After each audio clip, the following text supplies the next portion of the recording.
Bonjour tout le monde. Aujourd'hui, on s'intéresse à Bel Ami de Guy de Maupassant. Bienvenue sur J'aime pas lire, la chaîne de celles et ceux qui n'aiment pas beaucoup lire et qui n'ont pas trop le temps pour des fiches de lecture longues et compliquées. Et c'est parti. C'est un roman réaliste de 441 pages, publié en 1885. Guy de Maupassant, journaliste et écrivain, a alors 35 ans.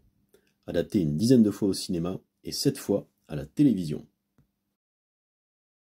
Georges Duroy, ancien militaire ayant servi en Algérie, petit employé au chemin de fer, mène une vie financièrement difficile. Il croise un ancien camarade de régiment, Charles Forestier, rédacteur dans un journal à Paris. Ce dernier, touché par la vie modeste de son ami, lui donne un peu d'argent, propose de le faire engager dans son journal et l'invite à un dîner donné le lendemain.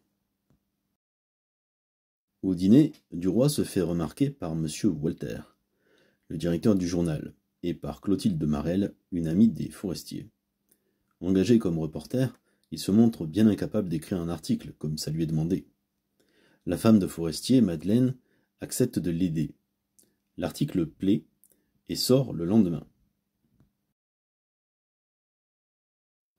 L'enthousiasme de Duroy ne dure pas. Au journal, Forestier se comporte comme un simple supérieur hiérarchique. Celui-ci refuse même que sa femme continue de l'aider.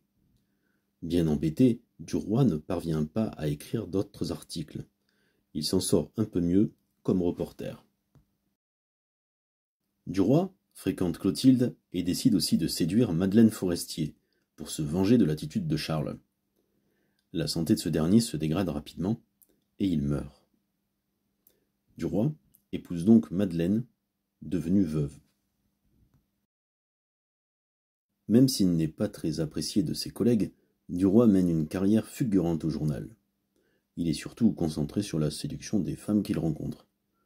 Il continue de voir Clotilde, a une histoire d'amour avec Madame Walter, la femme du directeur, et s'intéresse à Suzanne, la fille de Madame Walter.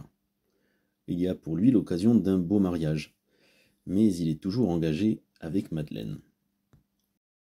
Sachant que Madeleine le trompe, il organise un constat d'adultère et fait annuler son mariage.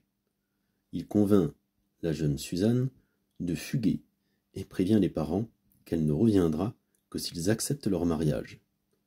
Avec cette union, la réussite sociale est complète pour Duroy, qui s'empresse de reprendre alors sa liaison avec Clotilde.